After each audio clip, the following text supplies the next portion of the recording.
2019, and the time to do your preparations is now. Now instead, we're wasting another 6 weeks having a general election, which is basically an exercise in political vanity, and the government is still telling people that they're confident that they're going to have a full trade deal within 18 months. It's not only misleading, it's positively reckless.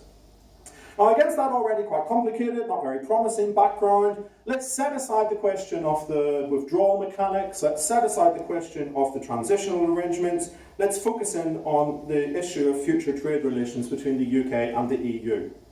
Now, when it comes to any potential trade agreement, there are basically a checklist of fundamental issues that people like me work our way through for a living. They need to be crystallised. Each party has to have a very clear understanding of what it is they want to get out of this agreement. They need to be negotiated in laborious detail, and they need to be agreed upon and ratified by both sides. And I'll just run through the checklist so as you know what it is that we're thinking about. First of all, you've got to define the scope and the fields of cooperation. Is it going to be for goods? Is it going to be all goods or only certain categories of goods? Manufacture, agricultural, fisheries and so on. Will it cover services? And if so, which services will it cover? Will it cover legal persons? Will it cover the rights of establishment of companies? How far will it cover natural persons? But what will be the basic scope and fields of cooperation? Within each and every single one of those fields of cooperation, what depth of economic integration do you want to achieve? Is it going to be limited to guaranteeing non-discrimination between your products and my products, basically not going very much beyond what the WTO does already? Or are you going to seek to tackle the fundamental problem of international trade between developed economies, which is non-tariff regulatory barriers to trade that arise through differences in the way that different jurisdictions regulate goods and services? Or do you want to go even further and try to create a more genuinely integrated economic zone akin to a single market? Now again, within each and every single one of those fields, which instruments do you want to use in order to realise your chosen ambition for cooperation? For example, if you are going to tackle non-tariff barriers, do you want to do so through the harmonisation of laws? Do you want to establish common standards between the parties? Or will you be content with mutual recognition of equivalent standards? They're different, but they're more or less the same, and as long as we recognise each other's standards, we can live with the consequences. Or are you not really going to achieve either of those things? Will you rely more on forms of administrative cooperation and information sharing between your national authorities? How far will the parties insist upon the need for flanking policies so as to prevent unfair competition? And those flanking policies are both direct. You have to have policies which seek to prevent artificial distortions of trade between the two sides to the agreement, arising from either public or private conduct. So that raises questions about competition law, the rules on cartels and monopolies. It raises questions about state aid restrictions. How far might you take the risk that your other contracting party artificially subsidises its industries in a way which will distort competition?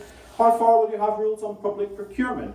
Will you insist that the way that your public bodies open up contracts for goods and services also have to comply with these competitive rules?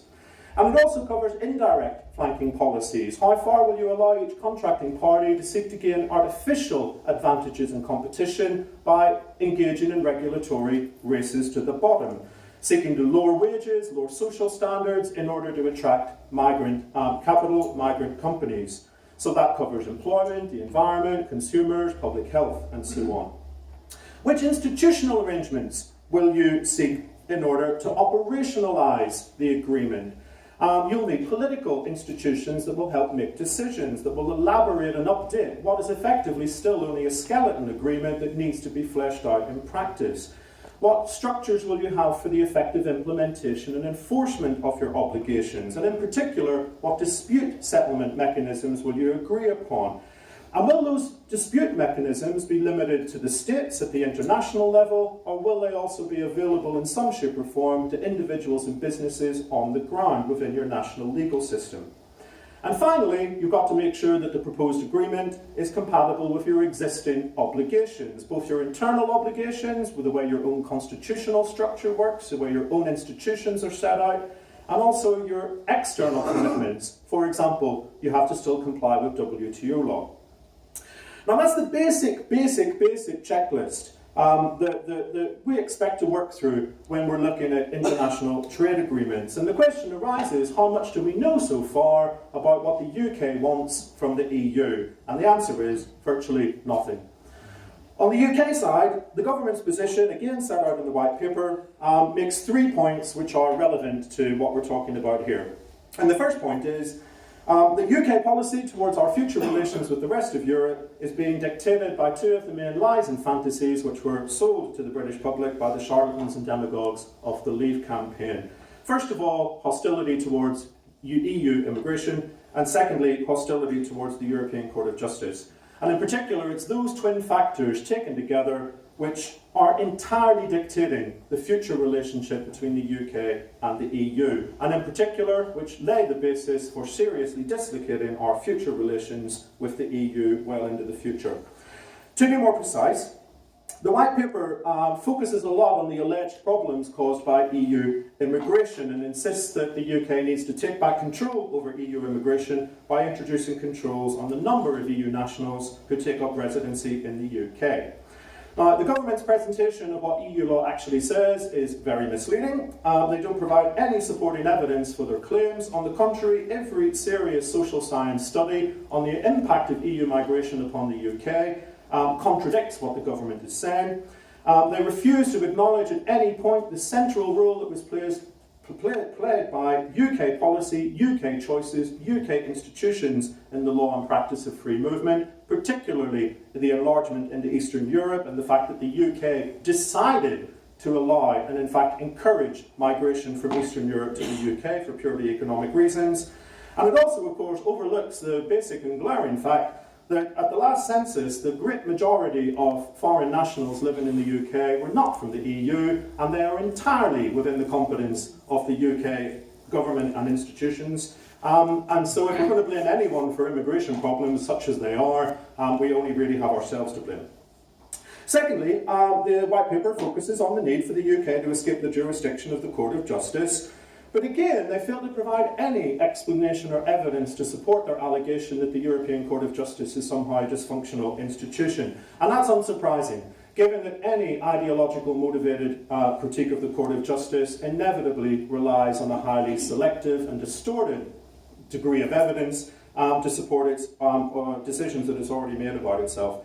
It's one of those sort of ironies, of course, that for every right-wing person who attacks the European Court of Justice as being a left-wing institution that seeks to undermine the nation-state and advance European integration, there'll be a more left-wing person who criticises the Court of Justice for being too deferential to the member states and not doing enough to promote the interests of the EU. All of these critiques are selective, distorted, they rely on their own self-serving evidence, and ultimately none of them are particularly persuasive. The government, of course, does nothing as well to acknowledge that actually the UK, behind the scenes, as always, has been one of the great champions of the Court of Justice. It was the UK that actively promoted the idea that the court should have the power to pursue and fine member states who didn't play by the rules, because it suits the UK's interests, because the UK wants other states to play by the rules. And of course, it fails to acknowledge that compared to most other systems of international dispute settlement, the European Court of Justice actually does a very good job, especially when you compare it to an institution like the WTO. Anybody who complains about transparency, democracy, legitimacy, or accountability, and then refers to the WTO, really knows nothing about the WTO. Now, the white paper, therefore, the starting point that we have to accept is that this is the translation of Europhobia into national policy, and it will decide this country's future for generations to come. It's worth noting, of course, that while the government's entire policy towards the future relations with the single market is based on these twin narratives constructed by the Leave campaign, virtually everything else in the white paper manages to contradict what the Leave campaign claimed. For example, the white paper says very clearly that at no point during the past 40-odd years was parliamentary sovereignty ever in danger as a result of our EU membership. They go on to say that the main objective of UK policy should be to continue to secure all of the many advantages of EU membership, even though we're leaving.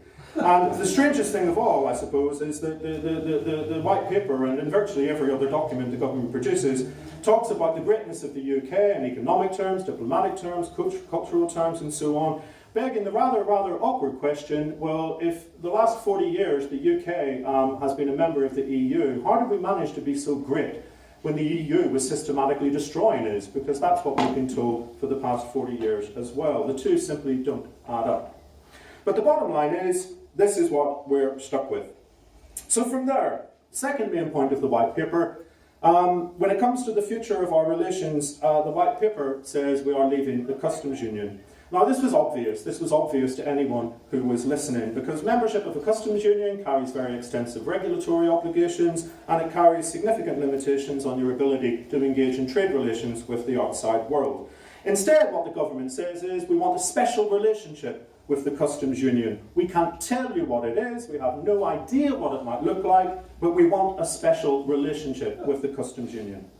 Now, it's pretty easy to say that. I imagine you ask every country in the world what they'd like, and they'd say we'd like a special relationship with the customs union. But of course, again, it answers none of the key questions that we identified above. For example, what will be the scope of this customs union, customs agreement?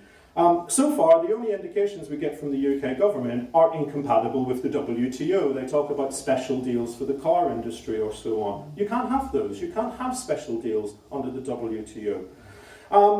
Probably the biggest problem is that even with a very extensive customs agreement, even if there were zero tariffs as there are today on all goods between the UK and the EU, that would not obviate the need for the two systems to apply the rules of origin. In other words, you've got to be able to identify your goods from any other goods which happen to be in your territory which you didn't make. Because the idea is that you can only offer those special fiscal privileges to your goods, not to any other third country goods that happen to be in your territory. So even if the UK got the best deal possible, and it would be a better deal than any other country, that was a bit Donald Trump-like, wasn't it? It would still be it would still be the best deal imaginable, better than any other country on the planet has managed to get before. We'd still have to have pre- and customs formalities, we still have to have customs checks, customs borders, precisely the issues which cause such trouble for Northern Ireland and the Republic, and I imagine if I were working at the Holyhead port, I would be having serious headaches about this as well. Third point, leaving the single market. We are leaving the single market, even as members of the European Economic Area, let alone as member states of the European Union. Now again, this has been obvious for clearly quite some time to anyone who was paying attention. You can't be a member of the single market and not accept the full free movement of people. And membership of the single market without membership of the EU comes at a very heavy political price. You're basically saying we'll take all of your rules and just swallow them and we don't have any influence over them. It would be absolute madness for a country like the UK, one of the main players in the European Union, to simply become a passive recipient of EU law. Of course, that didn't stop most of the leading Leave campaigners at some point or another promising that leaving the EU wouldn't have this effect, but never mind, that's what we're stuck with. Instead, the government wants to replicate many of the systems that apply in the single market through a non-single market treaty, a free trade agreement that would cover goods, services, capital, legal persons, some natural persons. But again, there is simply no indication in any of the available documentation of what the UK has in mind here. They can't define the scope of the agreement, they can't talk about the depth of integration that they have as their ambition, they have no particular idea the instruments of cooperation that they want to use, they say very little about the political, administrative or judicial structures that would be required to operationalise it. All we know is we don't want the full free movement of natural persons and we don't want the European Court of Justice. And that's pretty much all that we know. Now again, it's very easy to say we want an ambitious trade agreement. Every country in the world says it, possibly